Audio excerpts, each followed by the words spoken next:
할렐루야. 여호와께서 이 시간 가운데에도 우리에게 임하셔서 말씀해 주시기를 원합니다.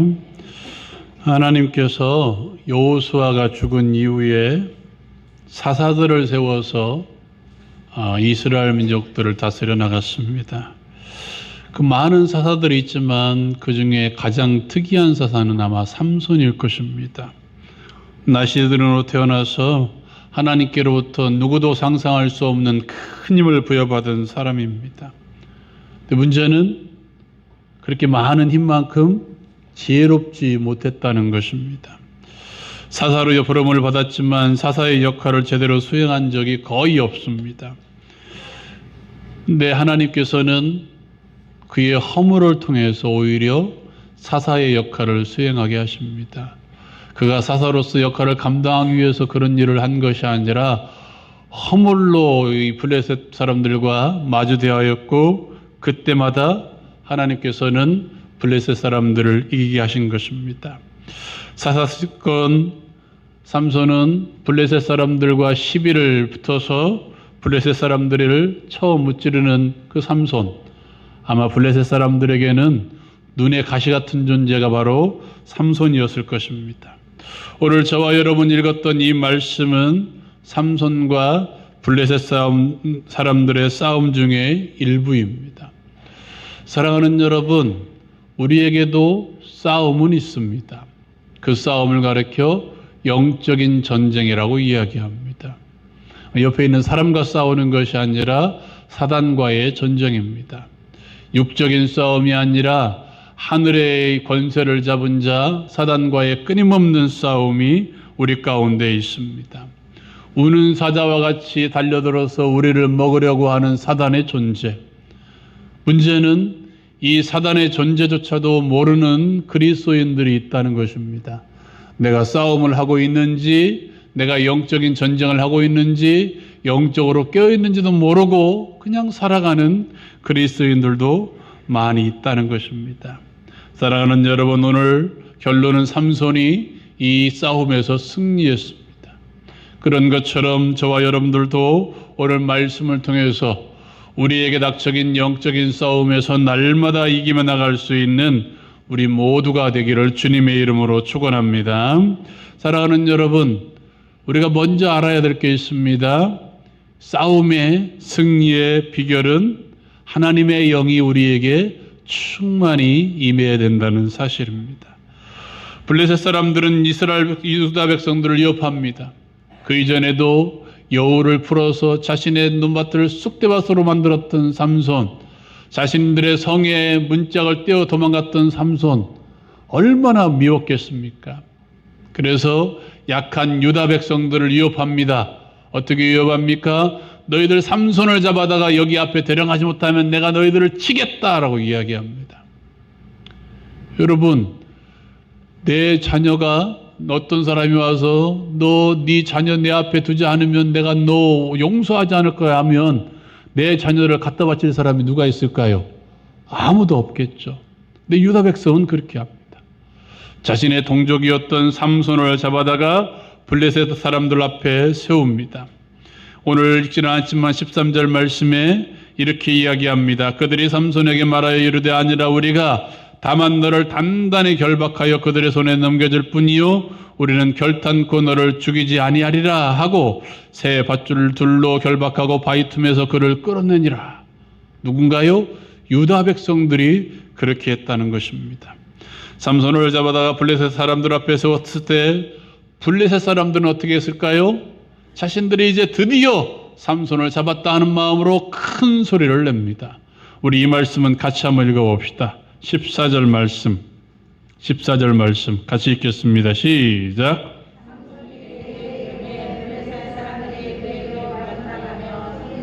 거기까지. 삼손이 레이의 이름에 블레셋 사람들이 그에게로 마주 나가며 소리 지를 때라고 이야기합니다. 함성을 질렀다는 것이죠. 와 하는 함성을 지르고 나갔다는 것입니다. 그들이 삼손을 잡으려고 몰려들 때 아주 특별한 일이 생깁니다. 다시 14절 말씀 같이 읽겠습니다. 시작.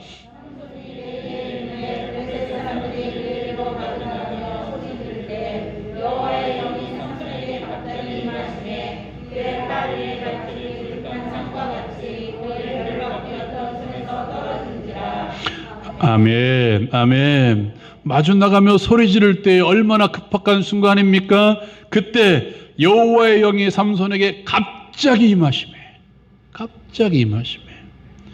여호와의 영이 임하여서 그의 발 위에 불탄 섬과 같이 결박되던 손에서 모든 줄이 끊어진 것입니다. 사랑하는 여러분, 이게 삼손의 능력입니까? 하나님의 능력입니까? 물론 하나님의 능력입니다. 삼손의 능력은 결국 하나님의 영으로부터 온 것입니다. 하나님의 영이 충만할 때 삼손에게 힘이 생긴다는 거예요. 하나님께서는 삼손이 위급할 때마다 하나님의 영으로 충만케 하셔서 이겨내게 만드신 것입니다. 하나님의 권능은 위기를 역전시키십니다. 그의 손에서 결박되었던 손에서 모든 줄이 끊어졌을 때 또 일이 일어납니다. 15절 말씀 시작. 그것으로 1000명을 죽이고. 아멘. 사랑하는 여러분, 아무리 힘이 센 인간이라 할지라도 어떻게 한 사람이 1000명을 죽일 수 있겠습니까? 누가 가능케 하시겠습니까? 오늘 말씀께서는 하나님께서는 이에게 역사하셔서 나귀의 턱뼈, 이 턱뼈 하나만을 가지고 1000명을 죽이는 역사를 일으키신 것입니다. 사랑하는 여러분, 하나님께서 역사하시면 모든 것을 감당할 수 있게 하십니다. 우리는 이것이 하나님의 권능임을 깨달아야 됩니다. 나의 힘으로 되는 것도 아닙니다. 나의 지혜로 되는 것도 아니고, 나의 능력으로 되는 것도 아니고, 나의 경험으로 되는 것도 아닙니다. 오직 하나님의 권능이요 하나님의 역사임을 기억해야 합니다. 누가 나귀의 턱뼈로 1000명을 죽일 수 있겠습니까? 이 일은 누구만이? 하나님만이 하실 수 있는 일이라는 사실입니다. 문제는 삼손이 그렇게 생각했다는 거예요. 말씀 한번 읽어볼까요? 16절 말씀 같이 읽겠습니다. 시작.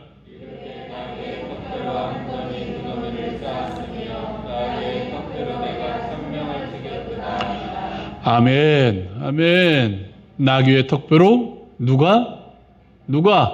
내가. 하나님이 나로 1000명을 죽이게 하셨도다라고 하나님을 찬양한 것이 아니라, 한 더미 두 더미를 쌓았으며 나귀의 턱뼈로 내가 1000명을 죽였다. 무슨 말인가요? 다 봐라, 내가 1000명을 쌓아놓은 나귀의 턱뼈에 산이 있다. 이것을 누가 했느냐? 내가 했다라고 소리치고 있는 것입니다. 1000명을 죽이고 산을 이룬 광경을 보고 하나님의 능력을 찬양한 것이 아니라 자기의 능력을 찬양한 것입니다. 그리고 거기에 이름을 이렇게 짓습니다. 17절 말씀 시작.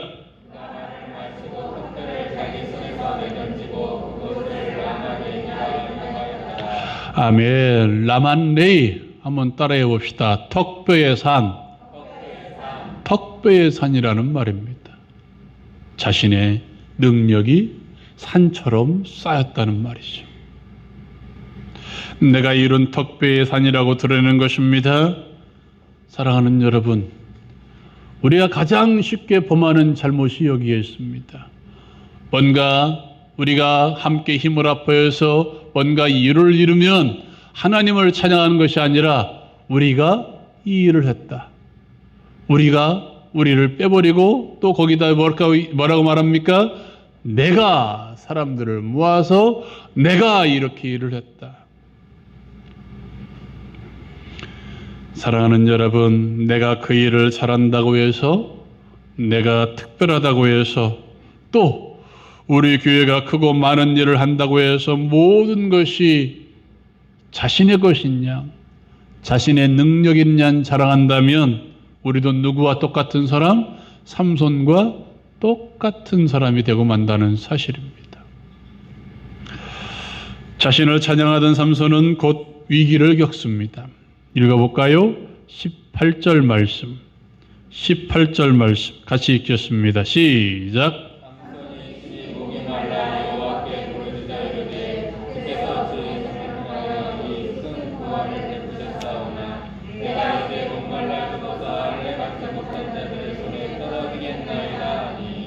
아멘, 아멘. 천명의 시체의 산을 이루었다고 자신을 드높였던 삼손은 바로 그 자리에서 어떻게 됩니까? 목마름과 탈진에 쓰러집니다.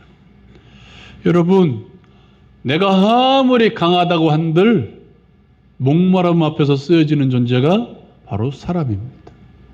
내가 아무리 능력이 있고 아무리 부하다고 한들 목마름은 해결할 수 없는 게 인간의 나약함입니다. 배고픔도 해결할 수 없는 게 인간의 나약함입니다. 목이 마르면 물을 마셔야 되고 배고프면 먹어야 되는 게 인간이라는 거예요. 아무것도 할 수 없는 존재.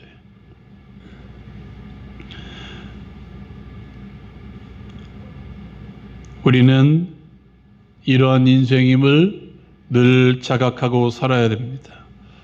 나는 능력이 있다 할지라도, 내가 부가 있다 할지라도 목마름을 해결할 수 없는 존재가 우리임을 우리는 늘 깨닫고 살아야 된다는 사실입니다.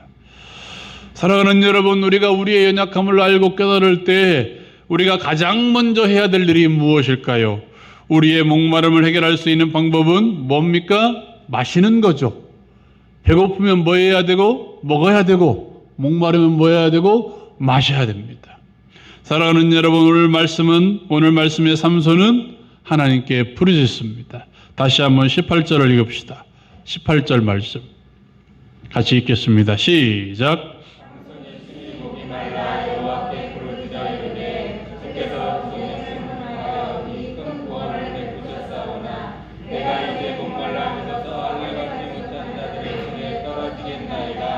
아멘. 삼손이 심히 목이 말라 물을 찾았겠죠. 물을 찾았더니 물이 있습니까? 없습니까?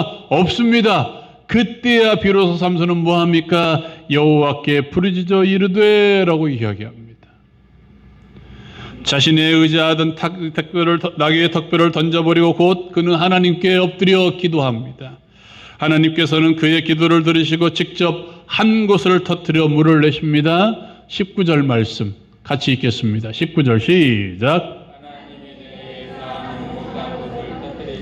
거기서 물이 솟아나오는지라 삼손이 그것을 마시고 정신이 회복되어 소생하니 그러므로 그 샘 이름을 에낙고레라 불렀으며 그 샘이 오늘까지 레이에 있더라. 아멘. 사랑하는 여러분, 그렇게 부르짖었을 때 하나님께서 한 우묵한 곳을 터뜨리시고 그곳에서 물을 내게 하십니다. 그리고 그 물을 마시고 정신이 회복되어서 어쩌면 정신만 회복되는 것이 아니라 그의 영혼까지 회복된 것 같습니다. 그리고 그곳을 이름을 바꾸어 버립니다. 에낙고레라 바꾸어 버립니다. 이건 한번 따라해 봅시다. 부르짖는 자의 샘. 부르짖는 자의 샘. 에낙고레라는 말이 바로 그 뜻입니다. 삼손이 깨달은 것이 무엇이겠습니까? 또 우리가 깨달아야 될 게 무엇이 있겠습니까? 삼손처럼 힘이 있는 자라 할지라도 그 힘을 의지하지 않고 자신이 의지하던 모든 나귀의 턱뼈를 던져버리고 하나님께서 샘을 터치실 때까지 부르짖어야 된다는 사실입니다. 하나님께 부르짖어야 살 수 있다는 것을 우리는 깨달아야 됩니다. 내가 아무리 큰 능력이 있다 한들 하나님께 부르짖지 않고는 살 수 없는 존재가 바로 인간임을 깨달아야 된다는 사실입니다. 은혜는 하나님께서 주십니다. 물론 정답이죠. 그러나 은혜를 그리워하고 갈망하는 자들, 하나님의 은혜를 갈망하며 부르짖는 자들에게 하나님께서 은혜를 주신다는 사실이에요. 은혜가 뭔지도 모르고 살아가는 사람들에게 은혜를 준다 할지라도 그게 하나님의 은혜인 줄 깨닫겠습니까? 몰라요. 은혜가 뭔지도 모르고 살아가는 사람들에게 아무리 은혜를 부어준들 몰라요. 예를 들어 볼까요? 돈이 뭔지도 모르는 아이에게 1,000만 원짜리 수표를 들고 한쪽에는 우유를 들고 내밀어 봅시다. 뭘 잡을까요? 우유 먹지. 여러분들에게 두 가지를 내밀어 봅시다. 뭘 잡을까요?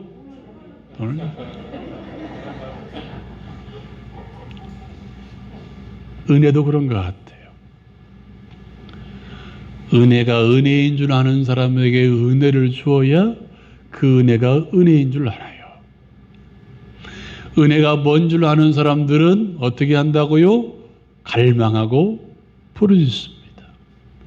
사슴이 시냇물을 찾아 헤매이듯이 목말라 물을 찾아 헤매는 사슴처럼 내가 하나님을 찾을 때 하나님이 그때 은혜를 주신다는 거예요. 사랑하는 여러분, 우리가 그렇게 의지하고 주님 앞에 나갈 때 주님께서는 우리에게 생수의 강이 넘쳐나게 하십니다. 실제로 예수님께서는 우리에게 이렇게 말씀하셨습니다. 우리 말씀 한번 같이 한번 읽어볼까요? 같이 읽겠습니다. 시작.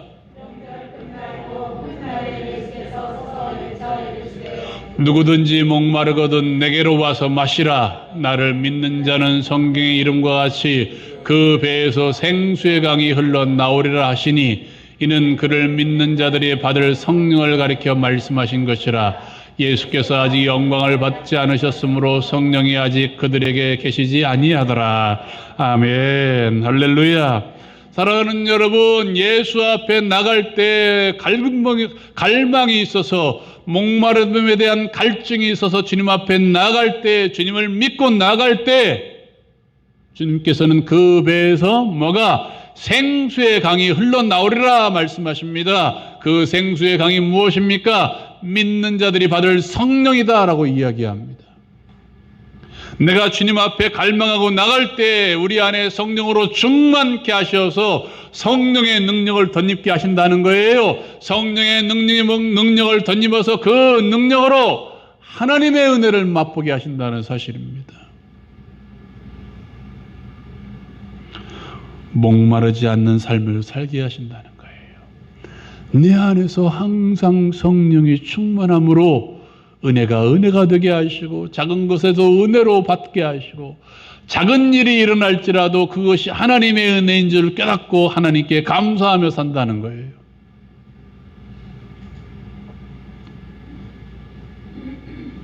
사랑하는 여러분, 하나님이 없다고 말하는 자들만이 무신론자들이 아닙니다. 내가 예수 믿는다고 하면서도 기도하지 않은 자는 믿음을 가장한 하나님을 믿지 않는 자들입니다. 기도하지 않는 것은 교만입니다. 주님이 도와주시지 않아도 살 수 있다는 삼손의 라만레이와 똑같습니다. 자신의 영광, 자신의 능력, 자신의 경험, 자신의 지식, 자신의 힘, 자신의 모든 것을 의지하는 자는 라만레이에 있는 삼손과 똑같다는 거예요. 우리는 그곳을 에낙고레로 바꿔야 됩니다. 부르짖는 자의 샘으로 만들어야 됩니다. 나 혼자 할 수 있다고 다짐하는 자리가 아니라 내가 의지하던 모든 것들을 던져버리고 바로 그 자리에서 내가 의지하는 모든 것들을 내려놓는 바로 그 자리에서 부르짖는 자의 샘으로 바꿔야 된다는 사실이에요. 하나님의 은혜를 갈망하는 자리가 되어야 됩니다. 내가 던져버린 그곳에서 하나님께서는 은혜의 샘을 성령의 능력으로 나타나게 하신다는 사실이에요. 내가 눈물 골짜기로 통행할 때에도 그곳으로 많은 샘의 곳이 있게 하신다는 사실이에요. 왜 이것을 모를까요? 왜 이것을 모르고 여전히 라만레이로 살아갈까요? 에낙고레로 살아가야 되는데. 사랑하는 여러분, 던져버리시기 바랍니다. 삼손이 나귀의 턱뼈를 던져버리고 부르짖는 자의 샘으로 만든 것처럼 여러분이 의지하는 모든 것들을 다 던져버리시기 바랍니다. 그것이 무엇이 되었든 던질 때 하나님은 만날 수 있어요. 던질 때 그곳이 샘이 될 수 있어요. 던질 때 그곳이 에낙고레가 될 수 있다는 사실입니다. 우리의 삶에서 항상 라만레이가 아니라 에낙고레, 부르짖는 자의 샘으로 살아갈 수 있는 그래서 목마름을 느끼는 것이 아니라 성령의 능력으로 항상 생수의 강, 은혜의 강이 넘쳐나는 삶을 살아가기를 주님의 이름으로 축원드립니다. 사랑하는 여러분,